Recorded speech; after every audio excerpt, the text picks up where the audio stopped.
నమస్కారం।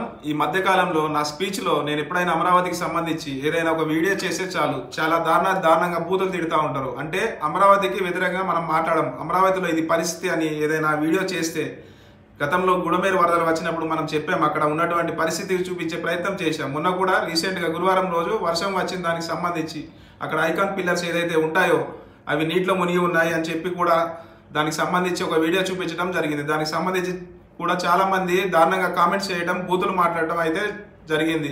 అక్కడ అమరావతిలో నీళ్ళు లేవు, మేము ఫేక్ ప్రచారం చేస్తున్నాము, ఫేక్ వీడియోలని ఎవరైతే చెప్తా ఉన్నారో, సో నాలాంటి నేను ఫేక్ అని మీరు ఏదైతే భావిస్తూ ఉన్నారో, నేను ఇంకా చాలా మంది కానీ చెప్తా ఉన్నారు కదా, మాలాంటి వాళ్ళు నోరు మూపియాలనుకుంటే, మాకు ఫుల్ స్టాప్ పెట్టాలనుకుంటే ఇప్పుడు మహానాడు కార్యక్రమం టీడీపీ పార్టీ ఏదైతే మహానాడు కార్యక్రమం అద్భుతంగా చేయాలని తలపెడుతుందో అది కూడా కడపలో జగనన్న కంచుకోట అని చెప్పేటటువంటి కడపలో చేయాలని ఆలోచన చేస్తూ ఉన్నారో, అక్కడ కడపలో కాకుండా అమరావతిలో ఈ మహానాడు అద్భుతంగా నిర్వహించేటటువంటి కార్యక్రమం చేయొచ్చు కదా। మరి మీరు అద్భుతంగా నిర్వహిస్తే కనుక ఇప్పుడు వర్షాలు పడతా ఉన్నాయి, అయినా కూడా మహానాడు కనుక అద్భుతంగా అక్కడ సక్సెస్ అయితే కనుక ఇంకా ఎవ్వరు కూడా అమరావతికి సంబంధించి ఎన్ని వందల సెంటీమీటర్ల వర్షపాతం నమోదైనా పడినా కూడా ఎవ్వరూ మాట్లాడము। ఆ రకంగా మీరు మహానాడు నిర్వహించే దమ్ము ధైర్యం చేయగలరా?